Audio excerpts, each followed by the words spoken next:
欢迎回来，新闻大白话，来关注哦。这个川普呢跟马克宏见面了，那人家讲说这个是看到了法国菜的挣扎。为什么叫法国菜呢？因为现在看起来这个欧洲越来越像这个桌面上的菜了，已经不是在桌边吃菜的这样的角色了。那你看这个画面，我直接来看这一段哦。每日邮报刊出了这个漏网画面哦。G7 领袖进行视讯通话的时候，川普坐在办公桌前，那旁边是范斯，那他们都有桌面啊。你看看那个小角落上的是谁？是马克宏，马克宏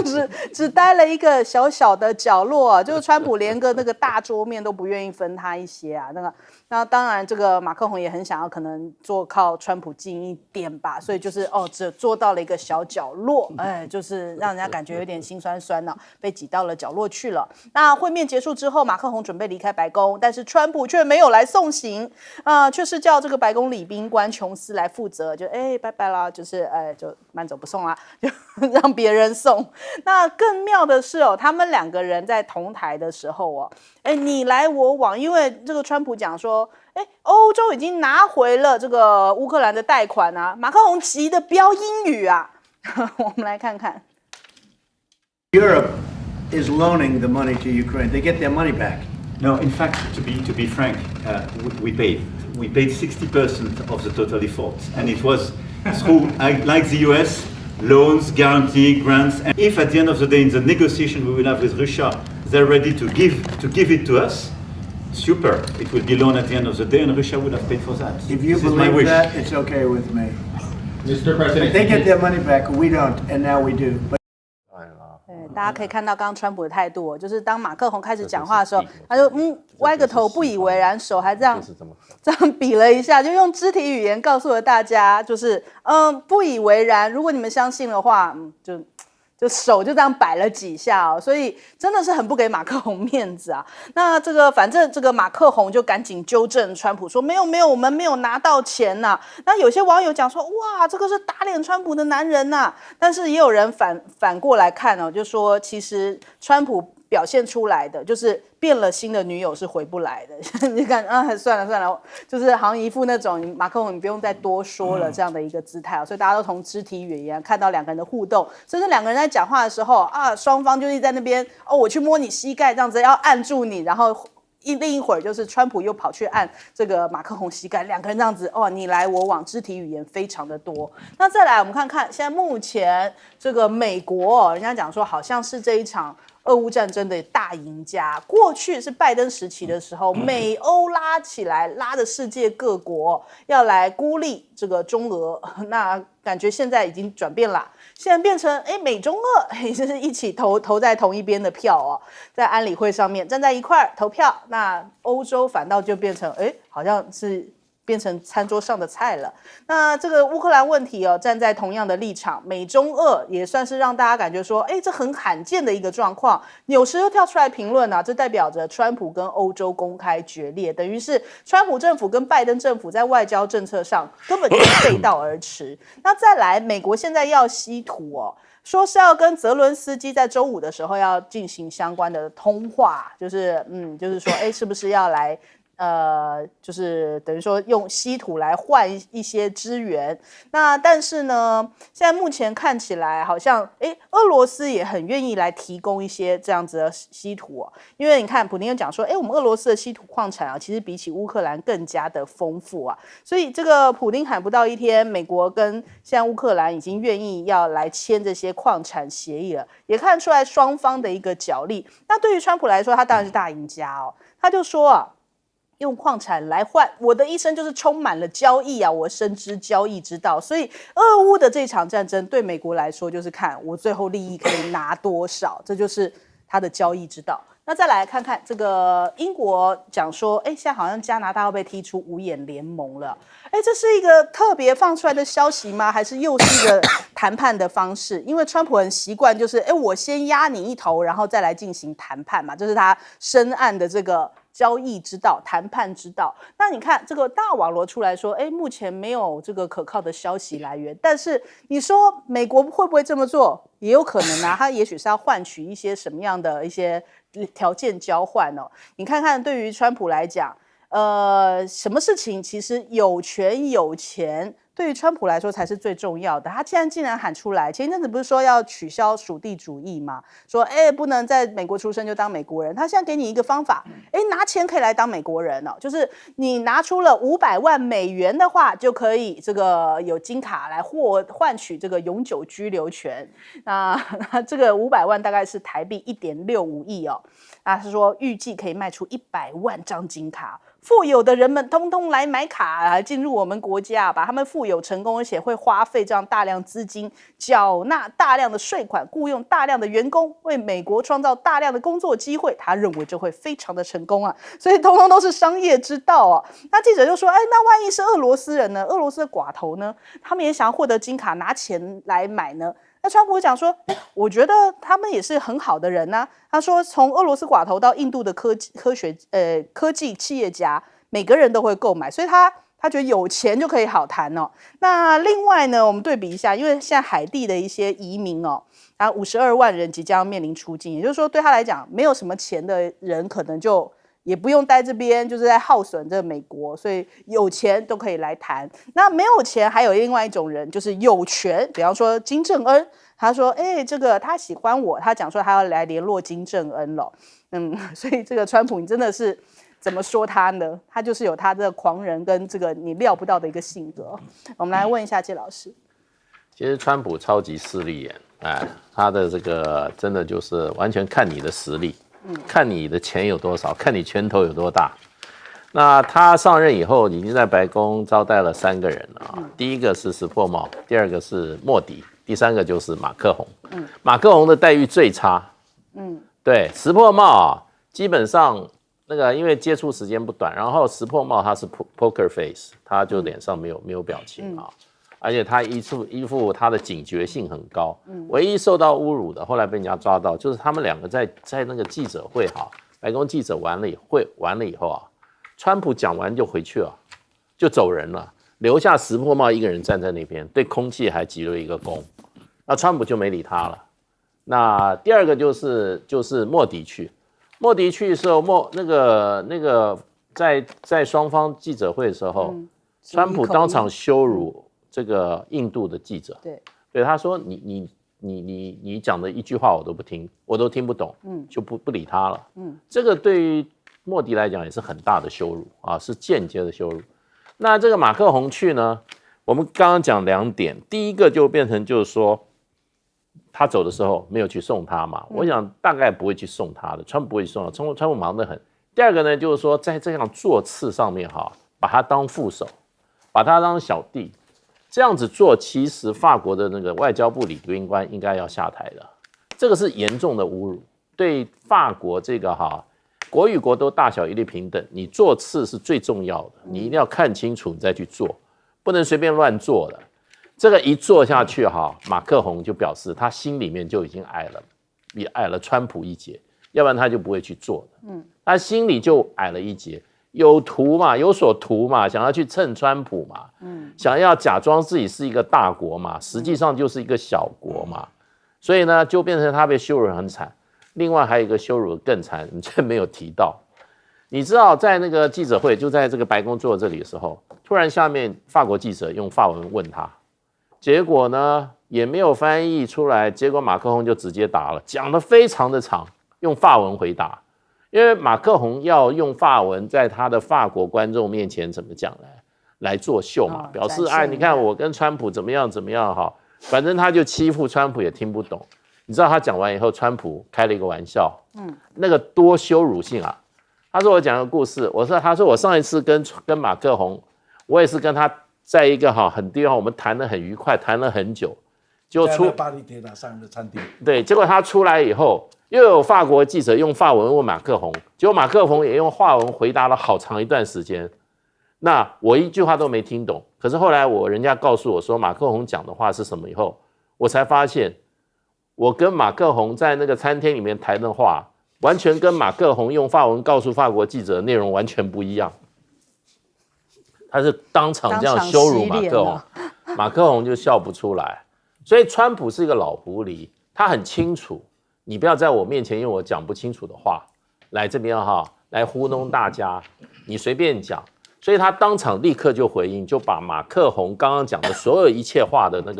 那个可信度他把它全部推翻。所以川普是一个很老狐狸啦。那马克宏可能在川普看人面前，第一个又没有实力，要钱没钱，对不对？要拳头也不够大。第二个，这个时候来蹭这个川普的这个威望，然后又给我耍这套小把戏啊。所以事实上，你看川普对他真的是没有放在眼里。所以现在川普眼里只有3个人，那个金正恩其实是他还有一个就是普丁，一个就是习近平。所以其他这些所谓自认为自己重要的国际领袖我看大概将来舞台会都被川普给拆光了。所以他眼中就是强人再来跟我谈，不然就是很难跟他这个应对了。我们来问一下盛峰哥，这样子这个川普的这个州议政治学你还回想一下，当时中美第一次贸易争端，然后签订了贸易协定的时候是在哪里？也是在研究办公室上。然后呢，川普坐在大位置上，刘鹤呢是坐在对面。那当时还好，解释说他是总统，他的位阶是副总理，OK。可是不要忘了，萨尔维亚去签订，你还记得吗？国家领袖对国家领袖，577，他坐在前面两个位置，还另外一个国家我忘了，这两个就像小弟一样就坐着。所以想想看，刚刚这大使讲了，这在外交礼仪上这是非常非常的羞辱啊！就是说今天好歹我法国是5常之一然后呢我坐中间，副总统坐旁边，然后他呢他连副总统位置都不给他坐，还得靠一个偏靠着，真是难看这种羞辱不是羞辱马克宏，这种羞辱是羞辱整个的法国。其实全世界都开始必须有在这4年的混乱当中，事实上股票一样正在盘整期，会整出什么东西不知道，但是这4年绝对是一个动荡的4年。假如4年结束了，是另外一个世界。假如MAGA还在继续4年，就是以后变成8年，变成12年，整个人类社会会有另外一番新的格局出现。那怎么样子，我们现在说很难以去预测得出来。但是呢，各位想想，只有法国吗？不是的，不是只有法国。现在整个的欧洲已经被他搞成一锅粥了。请各位不要忘了，美国这一次全力的用各种不同的方法，是在支持法国在整个欧洲的右派运动包含范斯道这一个慕尼黑安全会议的发言，事实上是在什么？也是在挑起这个欧洲内部的各国的运动，做什么事情？正在瓦解欧盟。因为右派跟欧盟是不一样的概念，右派谈的是我自己国家，那欧盟谈掉的是什么？是我们 unit 在一起。所以这个为什么他要欧解？因为一个被瓦解掉的欧洲，各个在美国的眼中都是小弟这个才是他所要来做的所以整个的世界的格局正在大大的改变中。那美国也没告诉你，没钱人不要来，移工你不要来，那有钱人欢迎你来，500万美金，100万人，刚好5兆，对于他现在的灾情是有蛮大的一个帮助的。可是当美国不断的展示这样态度来的时候，美国的身份地位就已经动摇了。好，请教舰长。我们看到这个法国总统被挤到这个书桌的一角那其实呢这很正常。我们看范斯聪明得很，他坐的位置完全跟这个书桌一点接触都没有。这张叫做坚毅书桌，那它其实是1880年的时候，当时的维多利亚女王送给当时的美国总统海斯的。那这一个故事其实有一部电影曾经提过。那这一个部分呢，也就是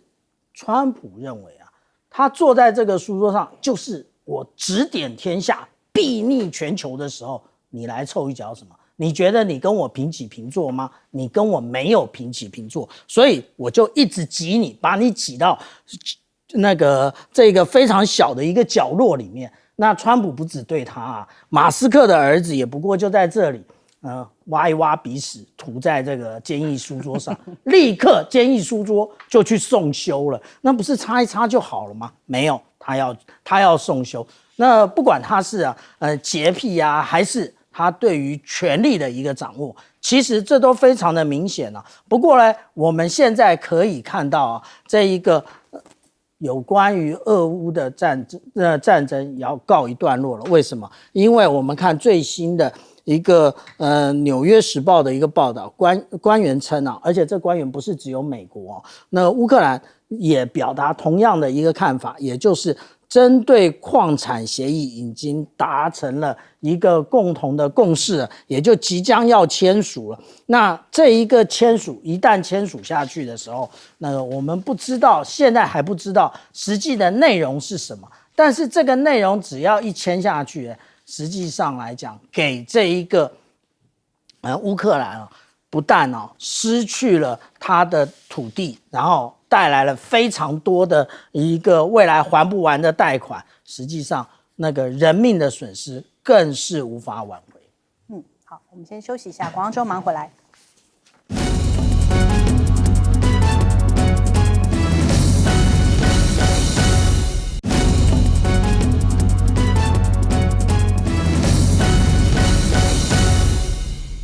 好，现在这个川普大打关税牌哦，那他说现在呢要扩大这个关税战，要签这个调查令来这个针对进口铜哦。25号的时候他就讲说，接下来要对铜来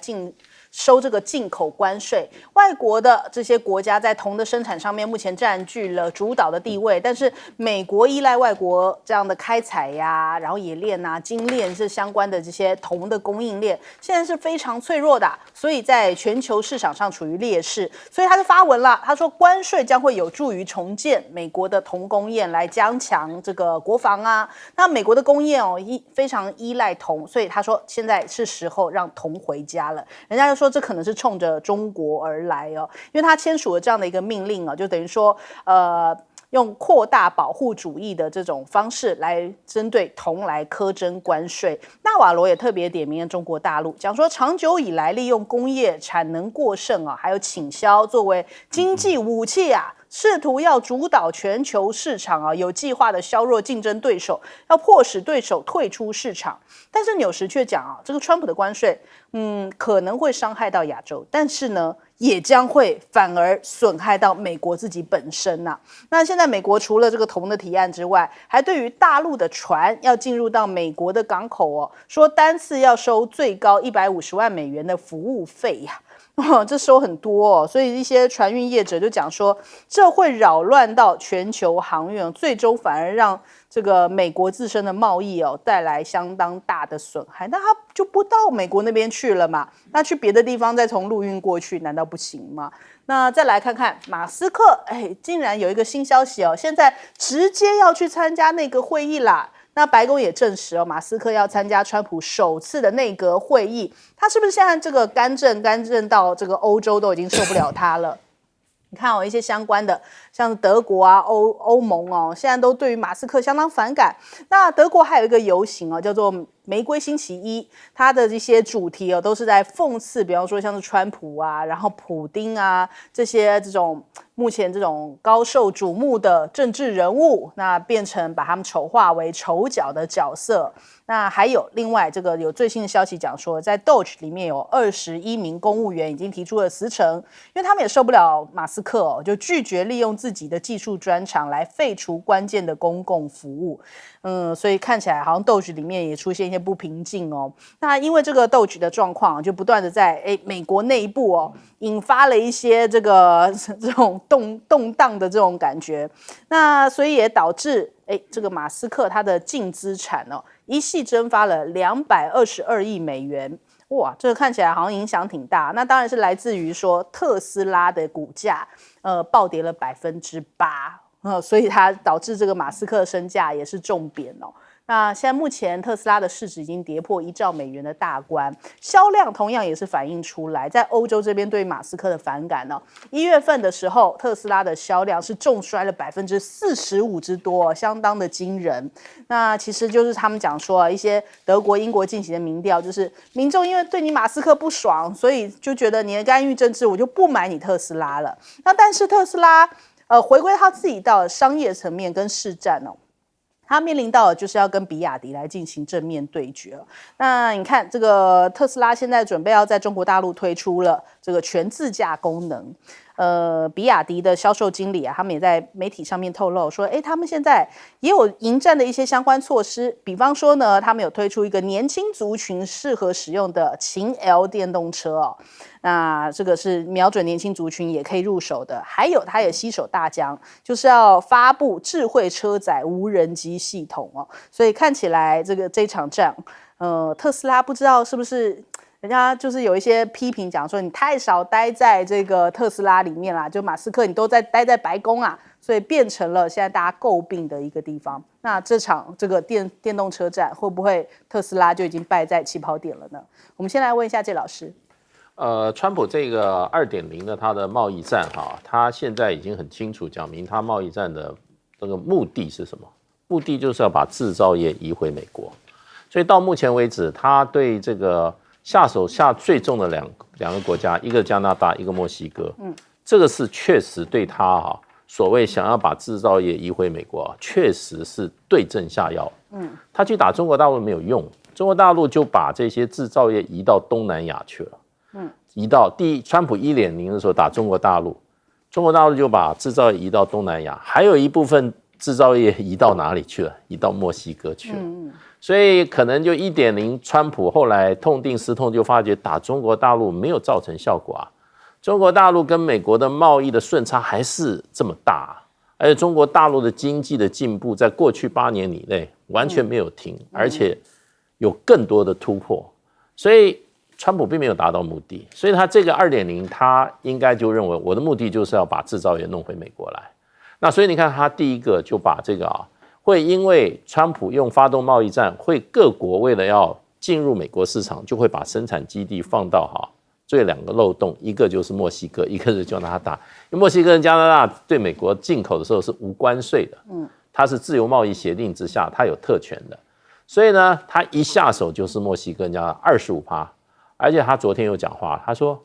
我对加拿大跟墨西哥的这个25%关税我时候到了，我还是会执行。那这是他讲的，我认为他会执行的，不会打责任。那另外一方面，他针对美国还有希望的产业，他也下重手了。美国还有希望产业是什么？目前他讲的都是美国还有希望的产业，钢铁、炼铝跟铜，美国都有可能还可以让这些大的产业回到美国去。然后另外他还锁定了3个其他的行业，也是我认为美国还有希望可以把这些制造中心移回美国的。第一个汽车，第二个什么药品，第3个芯片，这3个它也都要加25%的关税。所以我觉得它的重点在这里。那对于中国大陆来讲的话，我觉得它是一个恐吓比较多的。它对中国大陆目前为止就是10%，就是10%。然后对于大造船的问题的话，我觉得它要加这个每一艘中国大陆船进美国150万的这个对中国大陆造船业短期不会造成影响。那会造成影响的是什么？是日本的租船公司，大的做这些要做，那是这个全世界最大的货运，比如说丹麦的这个货运公司，然后甚至我不晓得我们台湾的这些航运公司，它有没有大陆制的船。所以如果有的话，我想现在有大陆制的船的这些航运公司会紧张。可是问题呢，那只会造成什么呢？你加150万的话，只会短时间1-2年之内，只会造成各国运送货物到美国这个产地，到美国这个为目的地那个货运价格会涨价，就是如此而已。好，请教盛峰哥。反正川普要乱到什么时候？我们我还是一句话，正在盘整期。会盘整出一个什么样的世界呢？欧洲会怎么样子？哪里会怎么样子？我都不在意。我在意的是台湾有没有能力来因应这一个经济的政治所造成的盘整期。比如说，整个的国际格局正在大改变了，那中美俄将会成为一体，甚至成为不是一体，中美俄将会成为最大的影响世界格局的3个强国的时候，那我请问台湾该怎么办？好像我们是不在乎这些问题。当美国不断的出手，在关税上，在这样一个我们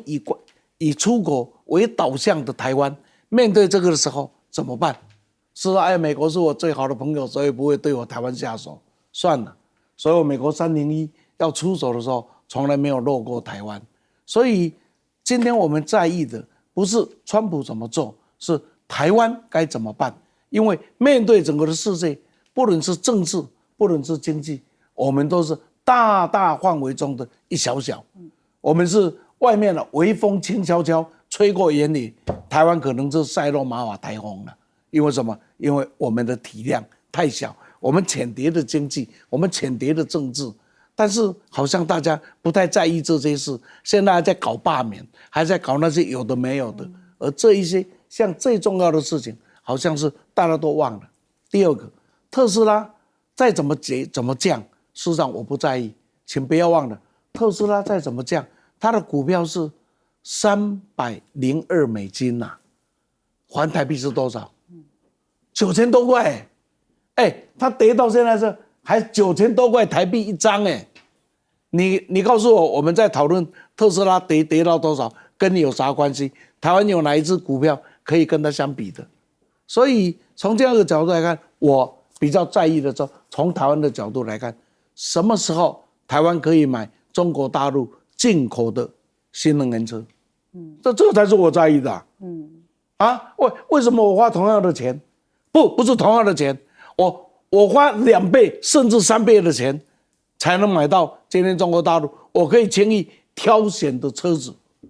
我在这里可能花了几百万，我只能1种车让我挑，2种车让我挑。可是当我有这些费用的时候，我在中国大陆我有几种车，而且可以买几辆的车让我挑。为什么不能进口呢？进口的理由只有一个，哎呀，会对台湾的国产事业有妨。你告诉我，台湾有谁在生产汽车？台湾的生产汽车都是拼装的，创最大的是国产车，那个叫什么？是 Toyota 的。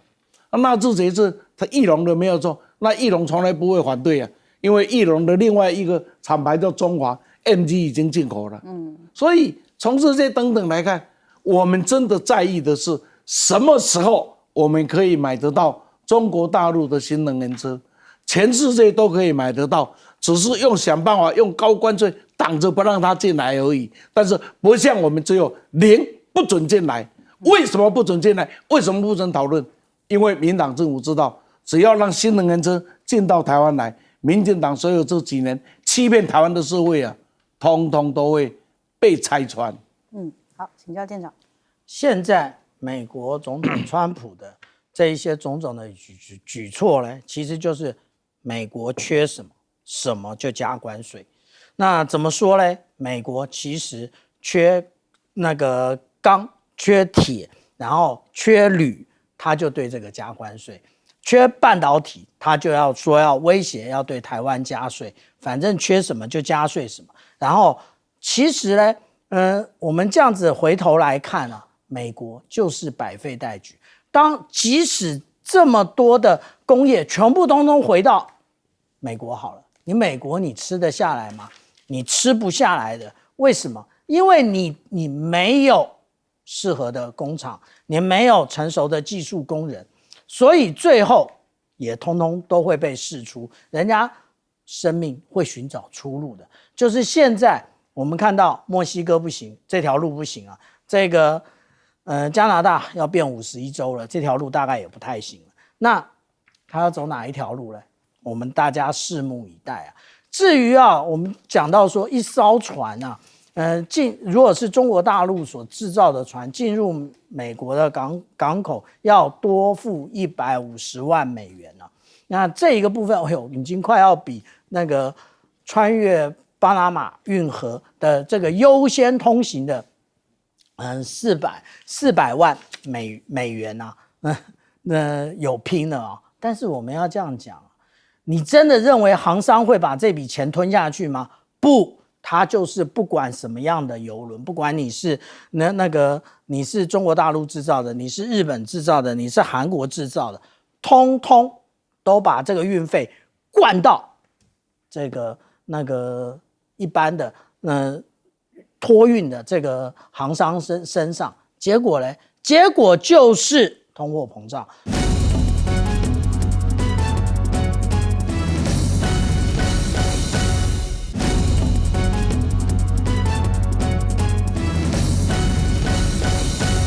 这个美国是不是对台的态度有一点模糊了？明明呢，美军就讲说，台湾首度参加了美国泰国的金色眼镜蛇的军演哦。那他就是讲说，有贴出来这个很多国家的国旗，就官宣讲说，来自美国、泰国、日本、新加坡、南韩、印尼、马来西亚以及台湾200多名的军人一起来参加军演。但是现场是一开始是没有放我们的这个国旗啊。那但是呢，后来才官宣完之后呢，他本来官网上面有提到了台湾嘛。那结果马上在粉专的发文在昨天的下午6点17分发的文，结果到了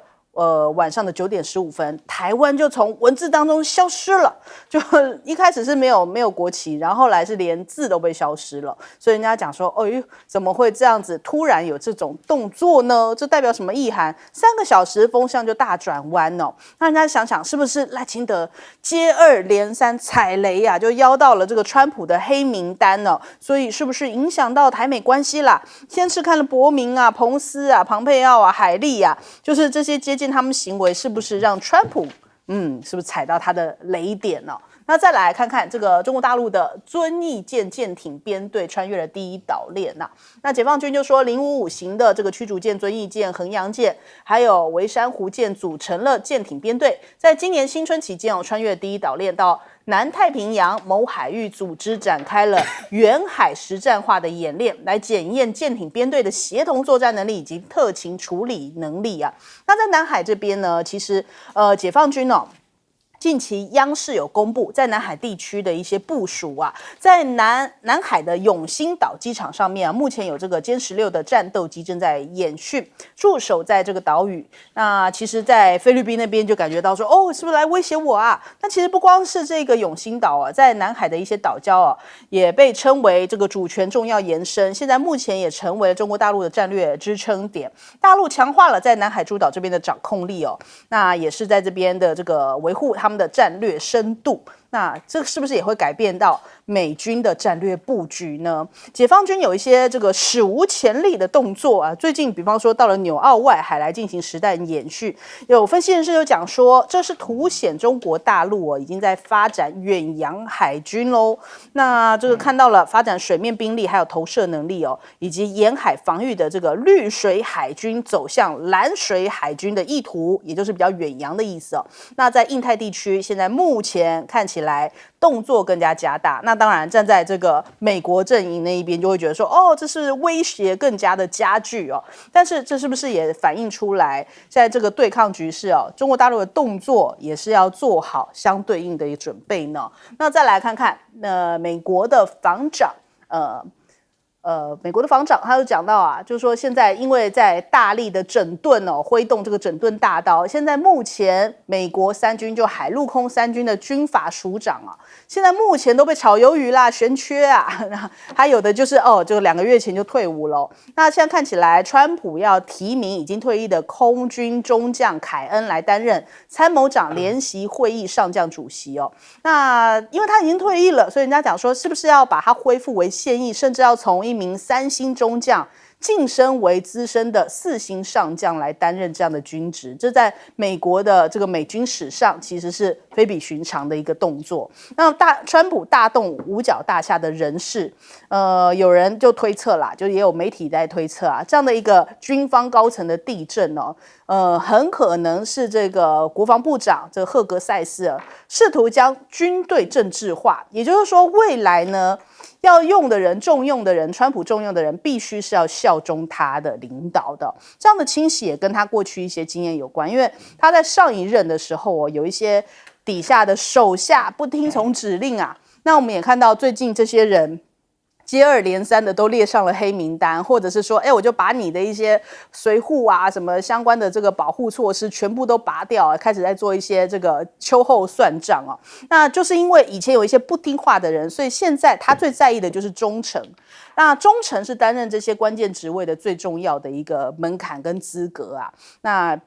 不是说不顾这个总统，就是一些想法哦，就是不顾美国政治，并且为总统提供最好的军事建议，反倒不是他这个最在意的，而是要听他话的人。那目前美俄要讨论说，大家一起来约好吧，就一起来削减军费哦，还喊话说希望中方加入啊。那普丁就讲了，现在准备跟川普讨论，就是削减军事的提议哦。陆方也可以加进来。那大陆外交部发言人讲说，中方是不跟任何国家做军备竞赛的，始终是以实际行动来维护世界和平。所以现在看起来，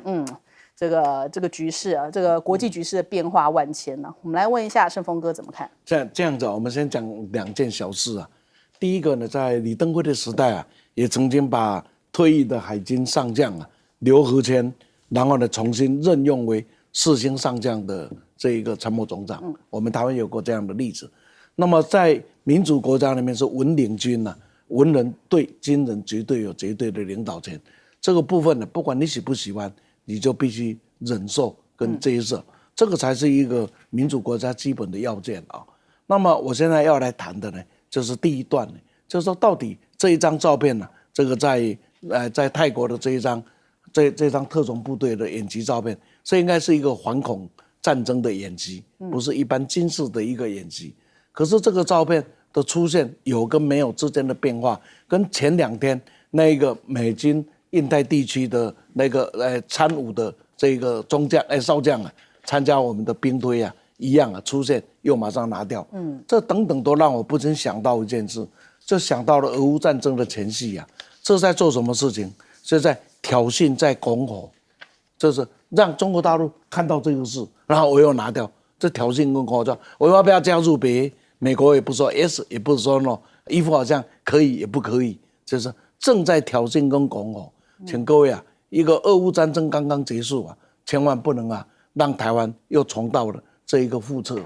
真的，一个泽伦斯基已经让欧洲更难过了，千万不要在台湾也出现赖伦斯基那是很麻烦的事情。那么最后呢，就是我们要讲到的，就是中国大陆最近海军的经历告诉我们什么情况？我可以这样讲，中国大陆海军现在是这样子，更新更强，所以这个军舰是更新，火力是更强。比如说055 220发的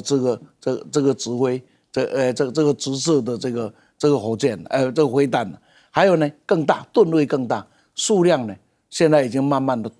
到了更多。更重要的是，它的产能还非常的强备。依照国际上的预估，现在中国大陆的整个的军工产能只有发挥20%，因为80%还在民间的使用上。换言之，有一天假如真的到了战备需要的时候，就像2次大战的美国一样那发挥100%的实力有多少？可是这个力量呢，也要让西方那一些条件的国家看得到。过去呢，这一些什么澳大利亚啦、加拿大啦等等这些国家，3不5时就派了一艘小小的军舰横过台湾海峡示威一下，3不5时就派了一艘军舰到南海几个岛礁先奉献一下，你来我往非礼也今天中国大陆的态度说，那么你们喜欢来噻？那你们常常讲这国际海域的自由航行，那我也到国际海域自由航行，不过离你家稍微近一点的地方，来而不往非礼，给你看，你只来一艘小舰，我可以告诉你，我来一个小舰队有2艘战斗舰正一艘补给舰，一艘最大的这个驱逐舰1万多吨的，还有几千吨的这个护卫舰，还有呢补给舰给你看，而且实弹演习，你不来我不会来，就是告诉这一些国家，以后没事不要动不动借着所谓的国际海域的自由航行来这里晃来晃去。不要忘了朝鲜战争结束的时候，彭德怀的那一句话，西方架了几尊大炮，派了几艘军舰到了东方的海岸来，就可以征服一个国家的历史已经过去了。也就是说，西方过去呢，这些白人的国家过去总是喜欢开着一艘军舰到别人的海域上来晃来晃去，就表示你的存在跟你的力量的时候，现在东方已经有一个国家可以比你有更大更多更强的力道来向你展现，而且也很守你的规矩，那就是在国际海域自由航行。所以这里也就中国大陆用了一个免试的方法告诉大家，是不是大家适可而止？因为你要做的，我有能力做，不但做，而且会可以做得更好。同时呢，在永兴岛的 F-16战斗机的这一个起飞，其实不止如此。这个呢，在中国大陆的整个的战地上，一直有一点叫做马六海峡的厄运，就是马六甲海峡被控制了，整个呢这个欧亚的通道，尤其在能源的供给上，就会被掌握在别人的手里。那为了解决呢马六甲海峡的噩梦呢，大概2个方法，一个是采取攻势的方法，一个采取守势的方法。攻势的方法，那就是在南海的岛礁上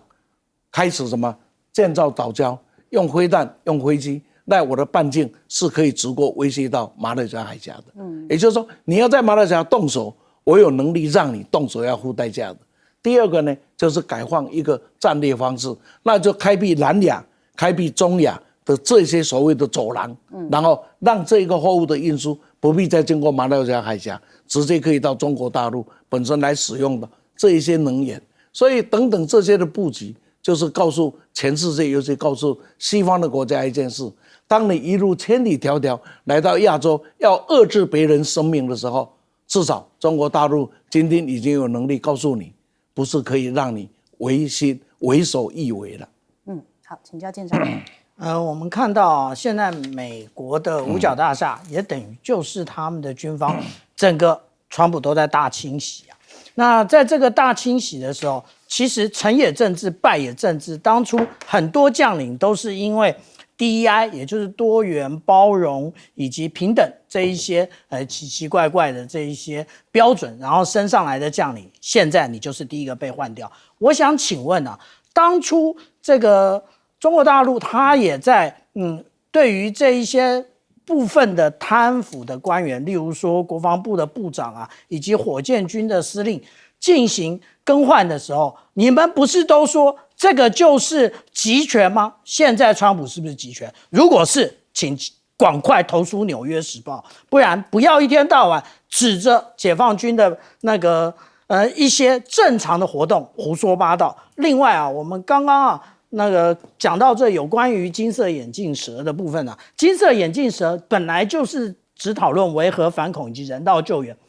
不要无限上纲，好像我们加入盟国一样。那我们仔细看啊，它这个拉出来的横幅上面有中华民国国旗吗？没有。我们再看看它后面它展示的壁板，那以及它这边所持的国旗，其实都是相对的，马来西亚、日本，然后泰国都是相对的。里面有中华民国吗？没有。那现在大家很喜欢什么？就是因为一个字台湾，然后就开始哇高潮，哇就兴奋了。其实美国心里根本没有我们台湾。为什么这么说？我来给大家看一下这个是我们看到1987年的时候，其实我们就看到乌克兰，它也不过就是1991年它才独立，可是他1987年他就参加这个海洋微风 Sea Breeze 的一个军演。那这个军演本身是什么军演？其实就是北约、美国以及土耳其、乔治亚。我们现在看到这些国家，不是都是美国很想颠覆的国家吗？就是我们看到说有关于乌克兰、有关于乔治亚的部分。那其实这一些国家一直我们来看，每一年一定都参加。固定都参加的就是前面这5个国家为什么人家的国旗没有拿来拿去啊？因为人家在意，人家真的在乎。我们台湾一下，人家那个印太区那个地区的一个联伍的一个计划次长啊，那来大家觉得哇好开心，我们终于跟美国站在一起了。没有啊，人家只是来看一看你胡说八道而已。我再跟大家报告，以前美军是怎么形容国军的，就是他们以为来到台湾可以看到以色列，其实不小心发现了巴拿马。好，来请教大使。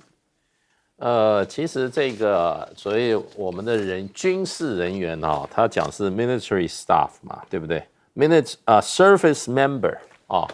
service member 的话，当然可以说是军方的人员了那他说有这几个比如说他说是有美国、泰国、日本、新加坡、的 service member 军事人员哈，参加了25号哈，在泰国军事基地。那么哈，这一次2025金色眼镜蛇这个演习的开幕典礼啊，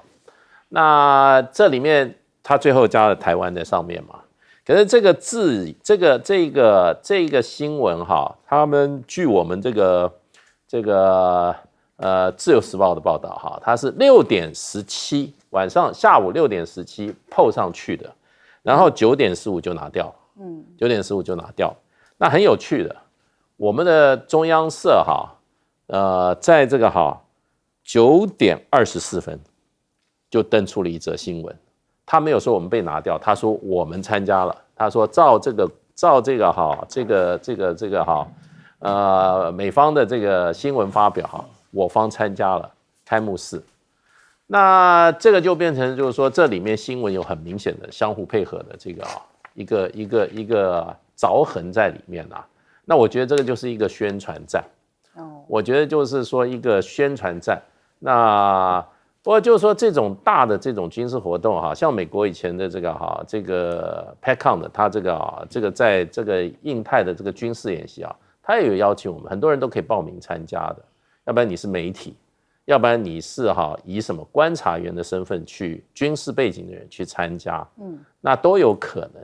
不过我觉得就是说这个 service members 这个就变成到底是什么样的人去。那么去参加这次这个金色眼镜蛇去多少人？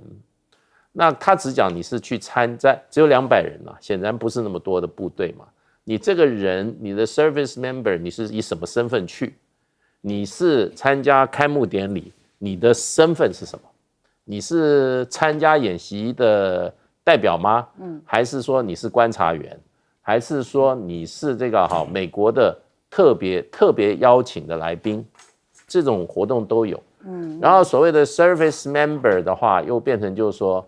你是军方的现役的高阶军人吗？还是什么国防研究院什么研究员还是说我们什么国防大学的某一个教授或副教授，这都没有讲得很清楚。不过我觉得这个整个新闻基本上你就可以看出来我们是在配合美国一起去挑衅中国大陆。美国这个做法就是在挑衅中国大陆。那这样子挑衅对我们什么好处呢？我也不晓得。那到底我们什么人去参加了他这次开幕典礼我们多少人去参加了这次金色？我觉得国防部应该说清楚一点吧，做什么事不要这么偷偷摸摸的嘛，对不对？就很明确的讲出来，你去能够军事员参加，我们也很欢迎我们觉得你不错啊，你军事外交做得不错啊，可是要弄清楚，不要这样模模糊糊的，让他配合美国去挑衅中国大陆，有什么意义呢？